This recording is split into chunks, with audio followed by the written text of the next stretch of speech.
Hola, ¿qué Muy dice? bien, acá en este día lluvioso y Londinense. frío. Sí, Tremendo. estamos así, pero la Pero veo relajada, la veo bien, la veo calma, tranquila. estoy calma y sí.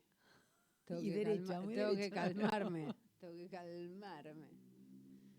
El cortisol, el cortisol. Sí, claro, sí. No, sí, sí, sí. El otro día escuché que hay una mujer científica, neurocientífica, que está mucho en Instagram dando vueltas y qué sé yo, y dice que hay personas que apenas las ves te suben el Te cortisol. suben el cortisol. Y dije, Claro, es ella real. no habla de relaciones tóxicas porque dice que todos podemos ser tóxicos para otro. Y Ujú. entonces dice, bueno, hay gente que te genera como Vos la ves y malestar y decís, eso te aumenta el cortisol. bien, fantástico. Vamos a lo nuestro. Una remera que diga cortisol take away. Exacto. O anda para allá bobo, depende. Claro. Bueno, pero en este día frío y lluvioso Ajá. en Chacabuco, provincia de Buenos Aires, Argentina, nos vamos ¿A como si nos dónde? fuéramos en avión a Cali, Colombia. Creo que en Cali, creo que es Cali, no sé. Ahora le vamos a preguntar, vamos a hablar con la poeta Diana Lobo, a quien conocí por Metapoesía, que es una página de Facebook donde se publican poesías de muchos poetas de habla hispana. Y bueno, me encantó lo que leí, entonces obviamente con esta vergüenza que me caracteriza, la contacté y dije, hola, ¿qué tal? Necesitamos hablar con vos. Diana Lobo es poeta y fotógrafa originaria de Cali, Colombia, docente del programa de licenciatura en literatura de la Universidad del Valle, sede Buga. Obtuvo el primer puesto en la categoría de adultos en el 9º concurso de poesía inédita de Cali 2014. Vamos de nuevo. Bajo el marco del Festival Internacional de Cali 2014 con el poemario Expulsión del Mundo. Fue publicada en la antología Palabras que Migran de la Escuela de Estudios Literarios de la Universidad del Valle del año 2015, en la Agenda Mujer Colombia 2015 y en las memorias del 17 Festival Internacional de Poesía de Cali. 17º, muchas gracias. Hoy estoy así, la humedad, es la humedad. Pero no sea ningún problema. 2017. Me lo preguntás un poquito más arriba, con un 5, y te digo 50 y pico. En el 2019 obtiene el segundo puesto en la categoría Obra Abierta con el poemario Anomalías en el marco del sería 19º Festival Internacional de Poesía Inédita Cali 2019 y la publicación del poema Hambre en la revista digital mexicana Monolito.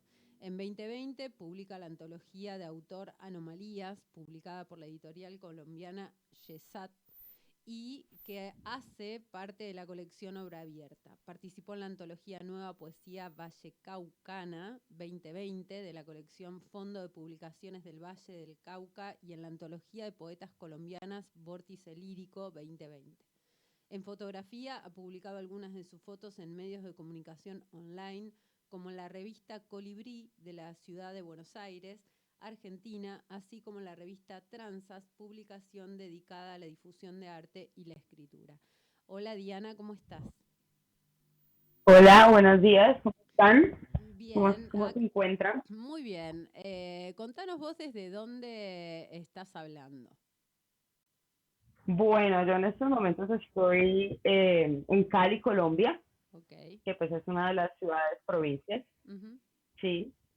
O sea que hay calorcito, solcito, qué lindo, porque nosotros acá estamos con esta humedad y este gris porteño, tanguero y más que nunca, y frío. Diana, ¿tus vínculos con Argentina ya están establecidos desde la fotografía? Ahí leíamos en tu biografía que algunas fotografías tuyas se publicaron en la revista Colibrí de Buenos Aires. ¿Conoces Argentina? ¿No conoces Argentina? Tengo una relación muy estrecha con Argentina porque viví allá durante 3 años, en el 2018 al 2020 estuve viviendo pues allá en Buenos Aires. Tengo pues muchísimo aprecio a Argentina y a su gente, O sea de que lo bien recibida que estuviste en la pandemia. sí, estuve en la pandemia, sí, sí, sí, Ujú. me tocó la pandemia. ¿Qué, Pues volví. qué hallazgos poéticos, literarios, si es que tuviste alguno, tuviste acá en Argentina?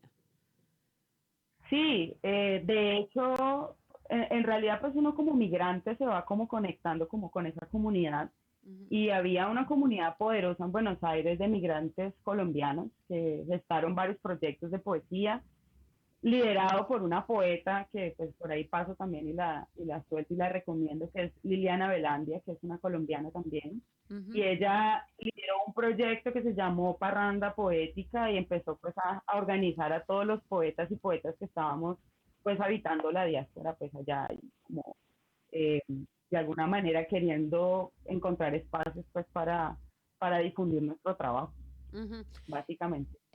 Ujú. Diana, y tus inicios como poeta, ya hablando desde el comienzo, ¿no? ¿Cómo fueron? ¿Cómo sucedió, digo, que un día dijiste, bueno, voy a escribir?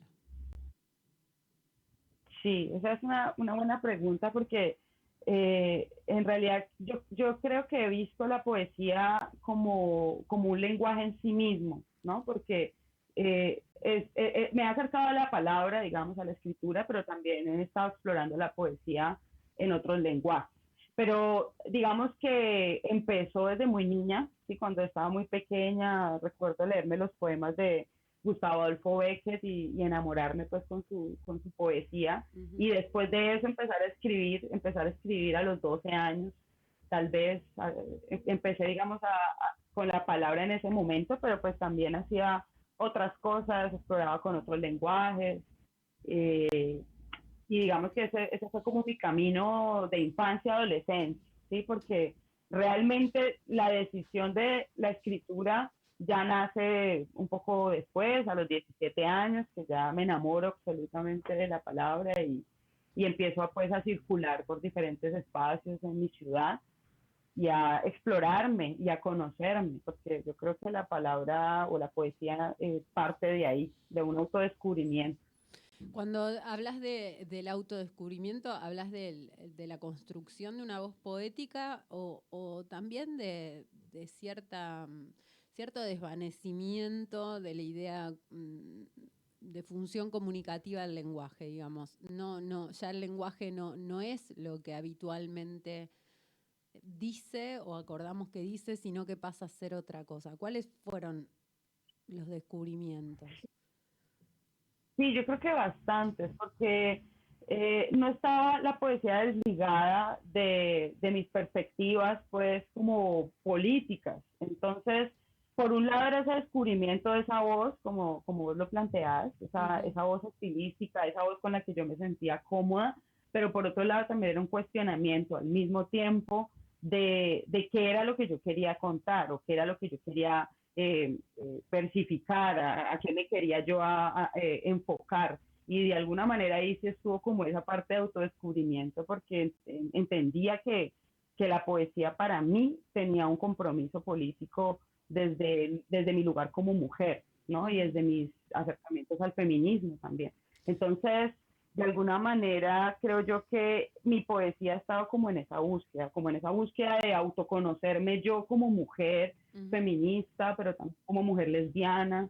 Y bueno, todo eso también implica un pensarse, ¿no? Pensar cómo voy a yo a imaginar, de qué manera voy a yo a plasmar en el papel esa tradición, no tradición de la poética lésbica, por ejemplo, ¿no? Claro. Que es una tradición que se está construyendo. No hay tradición, se está construyendo en Ujú, este momento, ¿no? ujú. Tocaba buscarla.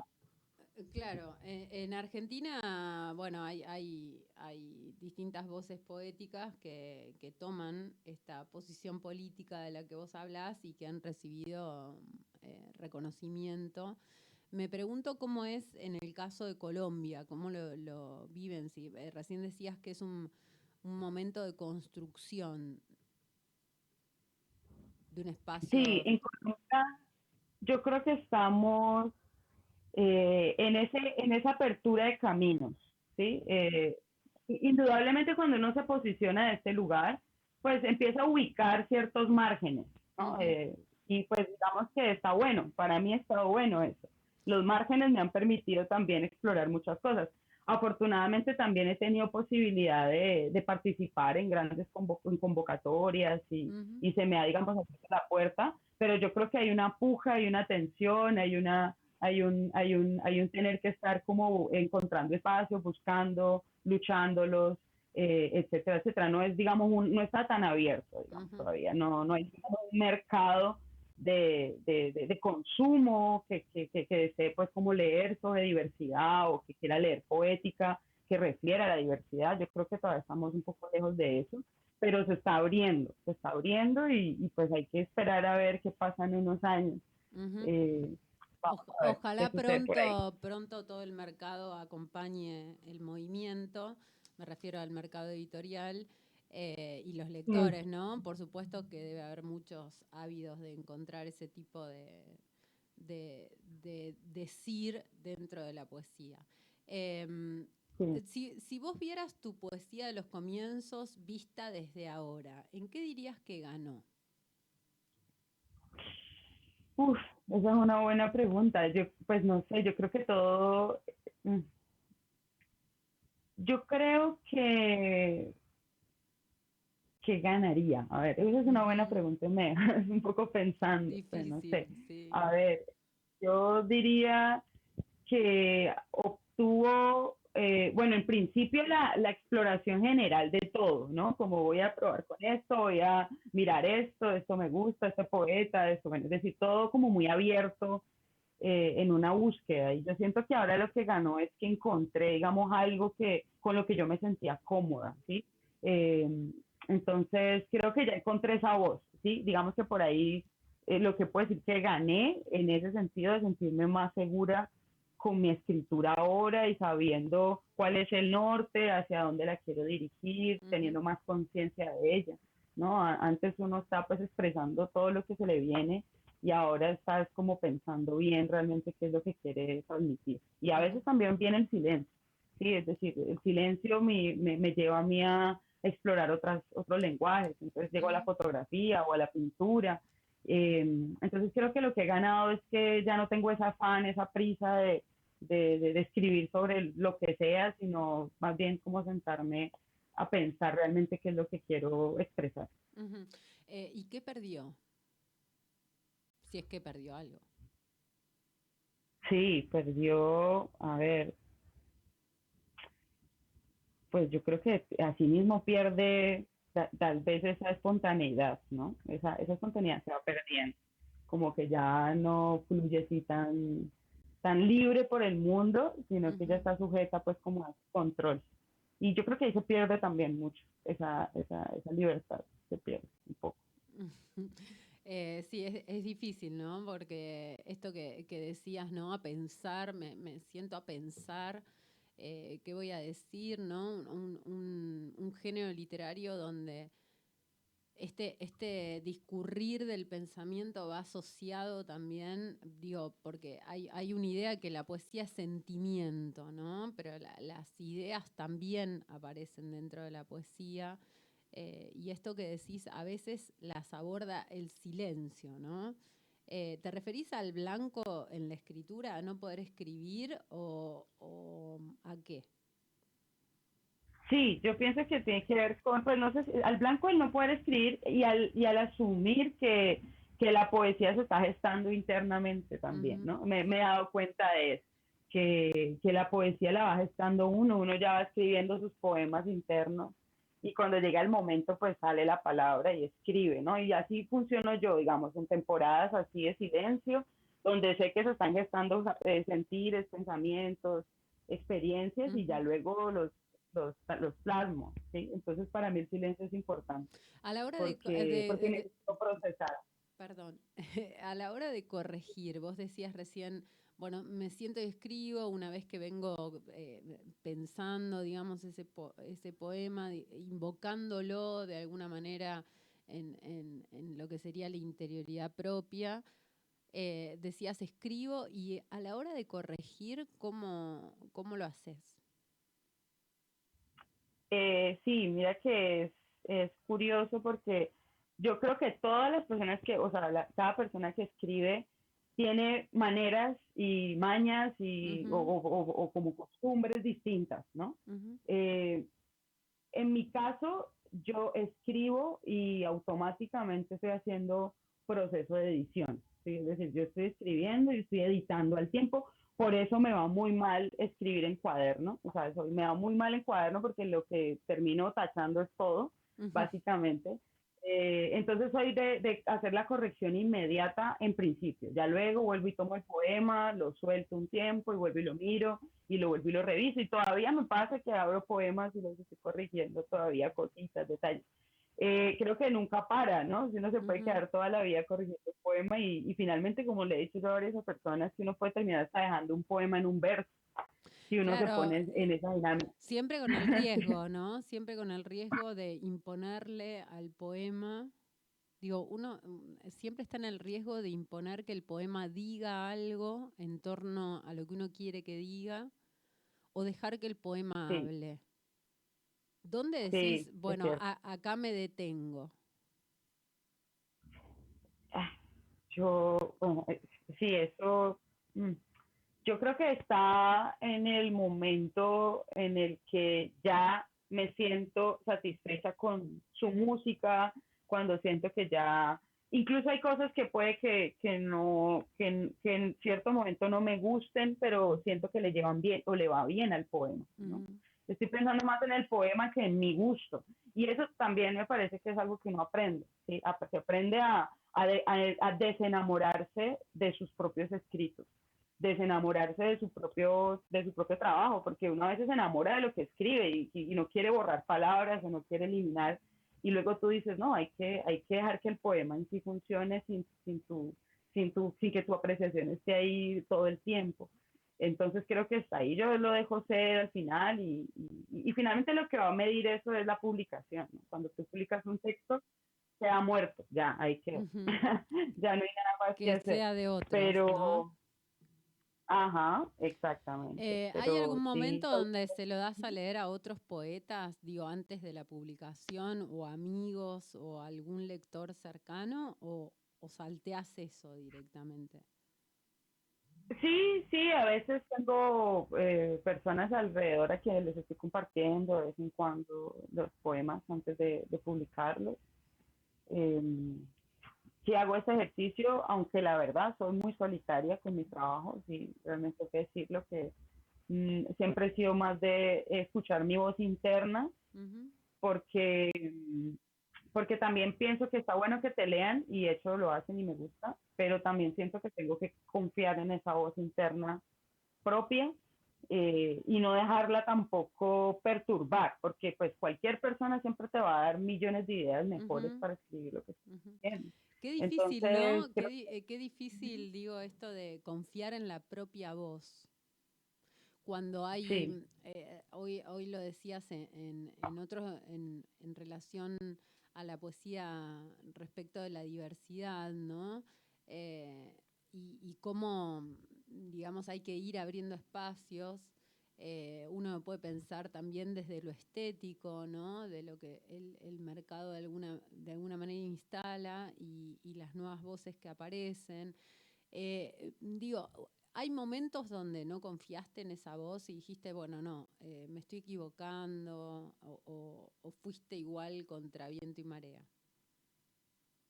y yo creo que siempre está uno fluctuando como en eso, ¿no? Ujú, Como en esa dinámica interna, pero creo que en algún momento me di cuenta de que si le hacía más caso a la afuera, a la mirada de lo que se espera, porque finalmente pues los lectores son un conjunto de personas que ya tienen unas construcciones simbólicas instauradas, están esperando algo, están, digamos, educados con, con unas lecturas, con unas tradiciones. Y pues como yo me quiero ubicar desde un lugar marginal, digamos, desde un lugar en donde pueda ser libre para crear, en el lugar donde yo pueda cuestionar ciertos elementos también, patriarcales que yo he percibido en la propia literatura, en la historia de la literatura. Entonces creo que ahí me tocaba a mí como tener mucha confianza en mí para poder, digamos, desarrollar eso, ¿sí? Porque pues yo me eduqué en una escuela literaria que es patriarcal, ¿sí? Claro. Es muy patriarcal. Entonces, pues evidentemente mis poemas dedicados a mujeres no iban a tener mucho gusto, ¿no? Como que a nadie le importa, ¿no? A la heteronormatividad de pronto no está interesada Claro. en esas voces. Entonces, si yo hago caso a lo que se está esperando en esa masa que tiene unas expectativas de lectura, pues creo que voy perdiendo un camino propio. Entonces creo que sí he sido un poco más rebelde en ese sentido, como de decir, bueno, esto es lo que yo quiero explorar, me interesa hablar de mujeres, me interesa hablar sobre la violencia también en Colombia, que también es un tema que está ahí como muy constante, y quiero intentar creer en mí, y si no sale bien, pues lo asumo también, es decir, como que siento que por eso soy muy solitaria en ese sentido y trato de que esa mirada externa sea muy bien elegida, para que no se me vaya a perturbar un poco el trabajo que estoy haciendo o lo que yo creo que tengo que hacer. Claro. Recién hablabas de una formación canónica, digamos, heteronormativa, etcétera, en tu formación, supongo, como escritora. Y supongo también que debes haber seleccionado muy conscientemente a tus maestros. Me refiero a otros escritores que escribieron antes de vos. ¿Quiénes serían tus maestros? Bueno, yo creo que ahí está como la división, ¿no? Por un lado, pues tengo una formación de leer los grandes pues autores latinoamericanos, la mayoría hombres, por supuesto, que es como donde se enseña en la academia, leemos hombres, muchos hombres, y generó esa inquietud en medio de mi formación académica, esa inquietud de decir, bueno, ¿por qué no hay mujeres? ¿Por qué no estamos leyendo mujeres? Porque porque no las encuentro con tanta facilidad. Entonces creo que ahí estuvo, por un lado, mis grandes maestros y bueno, todos estos autores, bueno, muy cercana a la literatura argentina, por supuesto. Claro. Entonces, siempre muy cercana a esa literatura. Gran tradición masculina, como te digo, que fue mi formación, pero en un momento crítico en mi vida sí tomé la decisión de que tenía que empezar a buscar mis raíces literarias. Y mis raíces literarias eran esas voces con las que yo podía identificarme más, ¿no? Entonces, pues de ahí ya te puedo hablar de un montón de mujeres, ¿no? Elizabeth Bishop, está también la misma Alejandra Pizarnik, está Cristina Peri Roshi, bueno, ahí digamos Wisława Szymborska también, es decir, es como empezar a buscar esas voces con las que yo podía encontrar lo que yo quería encontrar sobre la poesía referida, escrita por mujeres. Pero todavía no acaba, esa búsqueda todavía no acaba. Y todavía estoy sacando poetas acá, poetas allá y las encuentro, especialmente una colombiana que conocí hace realmente unos 4 años, pero siento que fue como encontrar una mamá, una madre, que se llama Tatiana de la Tierra, aprovecho y la recomiendo también, que es una poeta colombiana muy desconocida aquí en territorio colombiano, por lo mismo, ¿no? Ella hacía poesía lésbica, ella vivió en Estados Unidos mucho tiempo, migrando, entonces, bueno, su poética no se conoce mucho fuera de los espacios de la diversidad. Entonces, la encontré, la conocí, amé su poesía y me alentó a seguir en esa búsqueda. Y bueno, así como ella, hace poco también encontrar una voz como Gloria Anzaldúa, que es pues, una escritora pues que pertenece pues como a esta tradición del feminismo chicano y el feminismo decolonial, y pues ella también poeta, ensayista, entonces bueno, como que esas voces irruptivas son las que yo estaba como siguiendo, sobre todo porque son las que me interesa, Vos de las que me interesa tomar. actualmente das clases en la licenciatura en literatura de la Universidad del Valle, ¿cierto? Sí, Sí, sí, sí. y hablabas un poco de tu formación. Bueno, por este programa han pasado varios que han tenido la formación en letras. la formación como profesores de literatura y demás, en general, con cierto enojo por no haber recibido una formación como escritores en la carrera. ¿Qué pasa en Colombia respecto a eso? ¿Hay una formación como lectores y no como escritores? ¿O me refiero a escritores de literatura, de poesía, narrativa, lo que fuera, o no? Pues mira que yo creo que pasa lo mismo, ¿no? Y creo que ahí es donde uno tiene ahí a partir en dos. La mayoría de las personas que conozco que son poetas, que escriben, que hacen literatura, la mayoría no son formados en Ujú, literatura, ¿no? Es como lo típico. No, la academia forma para desempeñar un lugar crítico, pues, de lectura, ¿no? Y de ujú, formación de docentes de literatura, pero yo creo que la escritura como tal no necesariamente pase por esa formación académica. Y de hecho creo que muchas veces no pasa, porque es ujú, que lo que estamos hablando, hay unos referentes institucionalizados, hay unos referentes ya establecidos. Si uno no se atreve a salirse de esos referentes, pues difícilmente va a encontrar una voz propia, ¿sí? Va a estar como en esa cárcel. ujú, Entonces sí, creo que pasa lo mismo, como que no hay forma de que realmente una persona se vuelva escritora o escritor ujú. a partir de la academia. Sí, creo que ¿Crees que esa habría, escritura va a suceder afuera. crees que eso habría que modificarlo dentro de la academia? De pronto, sí, bueno, yo notaba, por ejemplo, que en Buenos Aires había, y lo percibí, eso aquí no está todavía, pero yo notaba donde hacía mi maestría, que había una carrera de escritura, ¿no? Ujú, Escritura creativa. Y ujú, apunta mucho a la escritura creativa como un espacio de formación. Eso acá no está, digamos, aquí en Colombia, como especialización, como maestría, sí, pero no como un pregrado, por ejemplo. ujú. Entonces yo creo que ahí en Argentina yo veo que por lo menos hay carreras en donde las personas pueden ir a si quiero estudiar escrituras creativas Ujú. y ahí ya empiezan a hacer Recientes, el camino desde la relativamente escritura. recientes, Ajá, no es que sí, haga mucho. Hay hay algunos que- escritores que están en contra, ¿no? Porque dicen, bueno, si se pasa por esa formación académica en escritura, la mayor parte de los escritores van a tener como una voz muy similar o un exacto. recorrido como lectores muy similar, ¿no? Como que siempre pareciera que la formación como escritor siempre va por fuera, ¿no?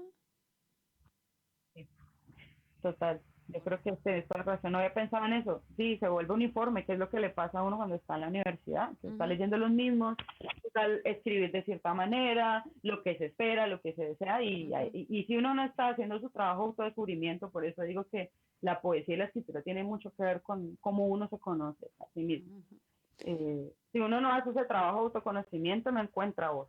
Yo ujú. siento que es así. Diana, antes yo no quiero que lleguemos a las 12 sin que vos leas poesía, por favor. Sí, sí, sí. ¿Tenés a mano para compartirnos? Nos quedan prácticamente 10 minutos, así que queremos gozar de tu poesía en este espacio y que todos los que estén escuchando te conozcan. Pero antes de que leas, quisiéramos saber si tus libros se consiguen en Argentina, si no, cómo se puede hacer para conseguirlos. Pues mira, bueno, en Argentina no, difícil, es lo que hablábamos, Ujú, se hace la escritura desde el margen, antologías. Tengo un libro digital que es asequible, o sea, pueden recurrir a él, es una antología que se llama Anomalías. ujú. Anomalías es el libro, y este libro está de libre acceso en internet, lo pueden por ahí buscar, Diana Lobo, Anomalías, y lo Ujú. pueden descargar. Bien, invitamos a De resto, cualquier editor que esté escuchando, que bueno, después de escuchar los poemas de Diana probablemente la quieran editar, así que bueno, te invitamos a compartir tus poemas. sería muy lindo. Bueno, Ujú, muchísimas gracias. Voy entonces a leer un par ujú, de poemas. Estos que voy a compartir pertenecen a un libro que estoy pues como trabajando hace un buen tiempo, que se llama Metaficción, y ujú. bueno, voy a leerles 3 metaficciones, porque están ahí como en continuación. Bien. Primera metaficción. He pensado en el deseo, toda esa retórica cursi que en vano ha sido escrita durante miles de años. Estoy convencida que nunca una mujer real fue tocada por una metáfora. Me gustaría invitarte a quemar en la hoguera ese papel que no nos nombra. Ya sabes lo engañoso que ha sido la literatura con nuestra imagen. Nadie dice que no sea bella, pero nunca hemos estado allí. Nos estoy inventando otra vez como si Adán en el principio del mundo hubiese sido expulsado. Te despertaré bien de mañana para que salgamos de esta fantoche fantasía masculina. Queremos un mundo a solas, sin ojos adúlteros que nos persigan y que desconocen que entre mujeres también se come rico. Déjalo todo listo para mañana. Vamos a romper todas las páginas de los libros. Bueno, voy con el segundo. Segunda metaficción. En el cuerpo de una mujer habita una anciana. En la anciana, una niña que ve con admiración a su maestra de jardín. Una joven adolescente comienza el despertar del deseo. Será expulsada del paraíso nuevamente. Tendrá cero en conducta. Visitará el despacho del psiquiatra. Verá lágrimas en los ojos de su madre cual si estuviera en un entierro. Así, aprendemos a morir desde temprano. Habitar una mujer es un arte difícil. Aprenderemos que las manos sirven para el amor, que un beso puede hacer desbordar un dique.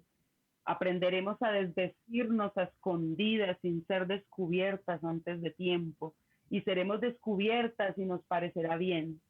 Estar en una mujer es un arte bien difícil. Nos buscaremos de todas formas en las páginas de los libros, será difícil encontrarnos. Subrayaremos pasajes que describan los orgasmos, anotaremos un adjetivo que nos nombre bonito. Aprenderemos a tocar un seno en la palabra, en la línea imaginaria que se traza entre el torso de una mujer y el papel de un libro.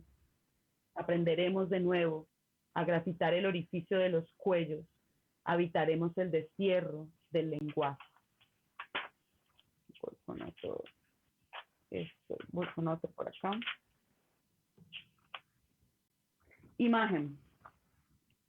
Imagino una piel que ha renunciado a su oficio, abandona su naturaleza fronteriza, esa línea suave que separa los cuerpos. Ahora que mi cuerpo ha dejado de exigir pasaportes, las murallas contra piratas han abierto su compuerta, y el mar, las olas de tu vientre, todo el agua de los océanos pueden atravesar la resistencia. Ahora que la piel ha dejado su oficio, yo no sé en qué sitio terminan tus manos y empieza la curvatura de mi ombligo. Se mezclan todos los poemas. Saliva que sabe a todos los veranos, huele a mango maduro y es dulce. Solo el verso pasea libre por tu concha, mientras la poesía juguetona se burla de las leyes del orden mundial, de las leyes de Newton, todas las que el poema pueda transgredir, entre tu piel y mi piel, una metáfora sin territorio. Tremendo, tremendo, tremenda poesía, Diana. Nada, nos quedan unos minutitos. ¿Tenés un par más para compartir? Sí, claro que sí, aquí ya voy a compartir unos más. Espérame un segundo. Bueno, para mí este poema un poco como ese reflejo de lo que les estaba contando, de la búsqueda, ¿no? Uno está buscando sus diosas y sus maestras. Encarnación literaria. He intentado escribir un poema para ti. El problema es que para escribirte debo invocar otros poemas. En otros tiempos escribíamos poemas de amor a mujeres. En el salón de Safo se encendía la fiesta después de cantar a la diosa y la diosa hablaba mientras nosotras hacíamos el amor. A Sor Juana le salían versos amatorios. Al mismo tiempo se autoproclamaba la peor de todas las mujeres. Entonces, es cierto que escribirte es un problema práctico. Tengo que hablarle a otras que antes han habitado el deseo, poseídas del ardor parecido a ese que tú enciendes con tus manos antes de dormir. La noche se ilumina mientras recito poemas de Adrián Rich. Sueño que tu cuerpo es el cuerpo de alguna de las mujeres de papel de Cristina de Peri Roshi. Temo que otras sepan describirte mejor. Me propongo imaginarte entre poemas y caricias literarias, como si escribir metáforas ayudara, como si fuera de utilidad alguna imaginar escenarios posibles. ¿En qué punto aparte del poema aparecerás tú? Me pregunto. ¿En qué lugar de la hoja nos quitaremos de una buena vez las palabras? Y bueno, vamos con uno último por acá.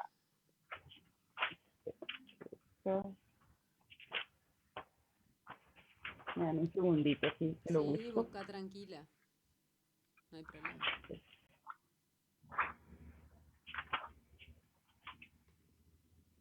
Bueno, este se llama Encarnación Literaria. La poesía sobrevive a los naufragios, nada mar abierto, danza entre algas, buceando al fondo más fondo, sin tiempo ni definición. El poema desciende a lo más profundo del silencio, recuerda el significado de lo intrascendente, una lectura fugaz le dotará de existencia, incluso más allá del papel. Desciende en ese mar angosto del olvido, se deshace, nada, intenta no desfallecer. El poema que tiene el misterio de la mañana no se precipita, sabe que otro día encarnará en otra lengua, otras madres le cobijarán en sus labios, le inventarán sonidos y música. Así continuará el proceso largo de las transformaciones literarias, volverá a ser poema hasta el infinito. Muchísimas gracias, Diana, por venirte a Argentina un ratito, por compartir con nosotros tu poesía. Ojalá que algún editor te escuche por acá y podamos conseguir tus libros en papel en este país. Muchísimas gracias. No, gracias a ti, Juliana, por este espacio. Realmente es muy emocionante para mí y porque de verdad tengo un afecto muy especial con Argentina, así que tengo a Argentina en un pedazo de mi corazón, así que bonito poder compartir mi trabajo allá, ¿no? Y ya desde acá, pues también especial. Así que un abrazo para todos, para todas allá y muchísimas gracias por este espacio y esta invitación. Un abrazo grande. Un abrazo. La próxima vez, ¿dónde nos vamos a ir? Ahora nos vamos a ir a vacaciones de invierno. Sí. 2 semanitas, receso invernal. ¿Usted tuvo frío en algún momento del día? Porque en Colombia hace calor. Hermoso, como escribe Diana. La Terrible. verdad que búsquenla porque está buenísimo lo que hace. Y bueno, es una voz diferente a la que uno está acostumbrado simplemente por lo territorial, ¿no? Los argentinos, más allá de toda la diversidad y de la federalización y demás, escribimos de una manera. En Colombia se escribe de otra. Y está buenísimo. Tal cual. Felices vacaciones. Igualmente, para los niños y adolescentes. No voy a decir más nada. Pásela lindo. Descanse. Germán Consaglio, gracias por todo. Movilización andante. Nosotros nos volvemos a escuchar mañana. No sé si vamos a hacer radio desde Londres como hoy. O bueno, estaremos. Quedan como -1 grado. Para mañana. No sé para cuándo. Ahí leí domingo. Jueves. Bueno, no sé, el domingo levántese las medias. ¿Está bien de calefacción la casa? Sí, pero nunca es suficiente porque yo soy una persona que tiene mucho frío. Bien, abríguense, se suben las medias. Hoy lo hicimos desde Londres, mañana y Colombia. Hoy desde Colombia. Londres